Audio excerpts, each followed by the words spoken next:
दोस्तों, आपने first world war का तो नाम सुना ही होगा। पूछने की क्या बात है, आपने तो सुना ही होगा, लेकिन क्या आपको पता है उस वर्ल्ड वॉर वन के कॉजेज क्या थे, जिसका इतना बुरा इम्पैक्ट पड़ा पूरी दुनिया पे। इस वर्ल्ड वॉर वन के कॉजेज क्या थे? अगर आपको नहीं पता तो इस वीडियो को अंत तक देखिएगा, क्योंकि इस वीडियो में हम बात करने वाले वर्ल्ड वॉर वन के 5 सबसे बड़े कारण के बारे में। तो ठीक है दोस्तों, चलिए आज का वीडियो स्टार्ट करते हैं। पहले हम लोग नाम से ही जान लेते हैं कि उन जो फर्स्ट वर्ल्ड वॉर है उसका रीजन क्या था। सब सिर्फ पहले एक टर्म से जान लेते हैं, उसके बाद हम उसका पूरा का पूरा एक्सप्लेनेशन देखने वाले हैं। ठीक है, तो सबसे पहला जो है वो हो जाता है मिलिटरिज्म, यानी कि सैन्यवाद।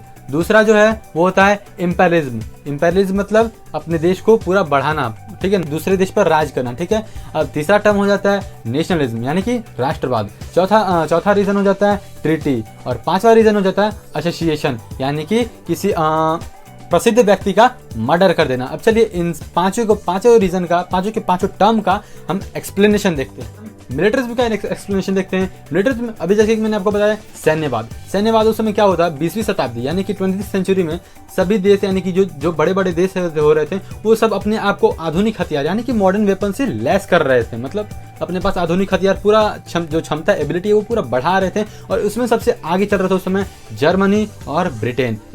ये दोनों कंट्री का नाम याद रखिएगा। उस समय 20वीं शताब्दी में ये लोग दोनों अपने आप को, अपने कंट्री को पूरे मॉडर्न वेपन से लैस कर रहे थे। तो उस समय क्या हुआ, फिर अभी ये लोग दोनों सोचने लगे कि अब हमें कोई हरा नहीं सकता, हम अब ज़्यादा ताकतवर है, हमें अब कोई हरा नहीं सकता, हम कोलोनिज्म करेंगे, हम इंपेरियलिज्म करेंगे, अब हमें कोई हरा नहीं सकता। अब यही हो गया, अहंकार की भावना पैदा हुई, और आपको पता अहंकार की भावना पैदा होने से क्या होता है, आदमी का नाश होता है और कुछ नहीं होता। तो बस आगे जाके विनाश ही हुआ। ठीक है, तो ये था हमारा पहला रीजन, मिलिटरिज्म। अब हम चलते आगे अपने दूसरे रीजन। अब जो हमारा दूसरा कॉज होता है वो होता है इंपेरियलिज्म। ठीक है, यानी कि हिंदी में क्या बोलेंगे उसको, साम्राज्यवाद। अपने देश को पूरा एक्सटेंड करना, पूरा एक्सटेंशन करना अपने देश का। उसमें क्या हो रहा था, ब्रिटेन जो है वो एशिया और अफ्रीका में सबसे ज्यादातर वही तो राज कर रहा था। ब्रिटेन ने आज तक जितने भी 193-94 कंट्रीज हैं उनमें से लगभग 160 या 40 के में राज किया है एक ब्रिटेन ने। एक अकेला, इतना छोटा सा देश है यूरोप का, उसने अकेले इतने बड़े, तो आप सोच सकते हैं उसका जो डिसिप्लिन है, कोऑर्डिनेशन कितना अच्छा होगा,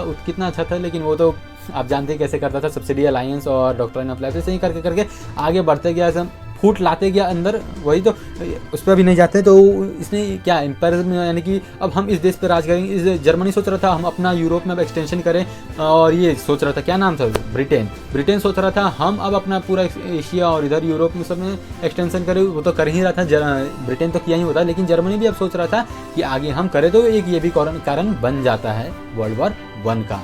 अब चलते हैं अपने तीसरे कारण की ओर, जो कि है राष्ट्रवाद।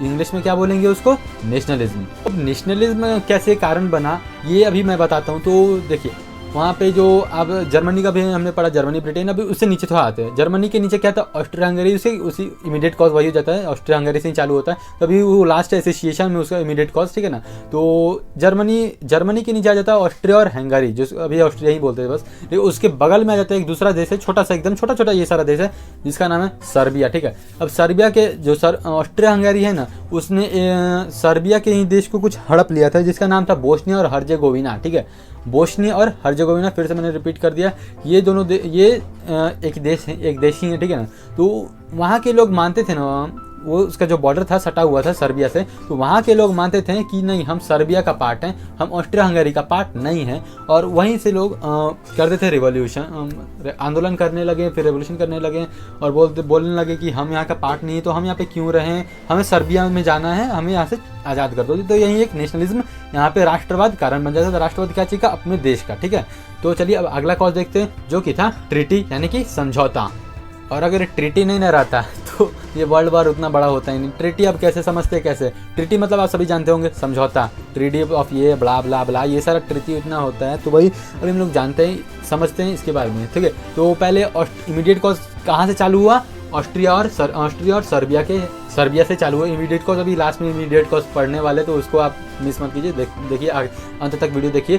तो अभी इसमें ट्रीटी ने क्या रोल प्ले किया, इमीडिएट क्लॉज आप पहले ही जान लीजिए, जाइए तो ये पहले ही जान लीजिए कि इमीडिएट क्लॉज क्या हुआ था। एसोसिएशन यानी कि मर्डर ऑफ एनी पर्सनैलिटी, ठीक है, बड़ा पर्सनैलिटी का एक मर्डर हो जाना एसोसिएशन कहलाता है, ठीक है। तो उसी में यहाँ से जो ऑस्ट्रिया का प्रिंस था फर्डिनेंड, वो गया था एकदम सैर करने, ऐसे से चल के गया था एकदम घूमने। कहाँ गया था? सर्बिया को जो बॉर्डर वाला लगा था ना, बोस्निया और हर्जेगोविना के लोगों के पास, वहाँ पे गया। और वहाँ पे एक आंदोलनकारी था जिसका नाम था राष्ट्रपति गौरविलो प्रिंसिप, ठीक है ना, गौरविलो प्रिंसिप। अब वो क्या किया, जैसे ही आया प्रिंसवा आया घूमने, फर्डिनेंड ऐसे ऐसे करके घूमने आया और काट दिया, ले जा काट दिया, मर गया। बस वहीं से इमीडिएट कॉज चालू, वही था, वही हो जाता हमारा इमीडिएट कॉज। अभी क्या हुआ, अगर प्रिंस मार दिया, अब सब कोई ऑस्ट्रिया वाला एकदम गुस्सा से आग बबूला। अब क्या किया ऑस्ट्रिया वाला, कर दिया सर्बिया पे हमला। सर्बिया एक चुद्दी सा देश है, ऑस्ट्रिया उससे थोड़ा बड़ा है, ठीक है। अब ऑस्ट्रिया कर दिया सर्बिया पे हमला। अब सर्बिया किससे ट्रीटी करके रखा था? रसिया से, उतना बड़का देश से ट्रीटी करके रखता। अब कूद गया रसिया,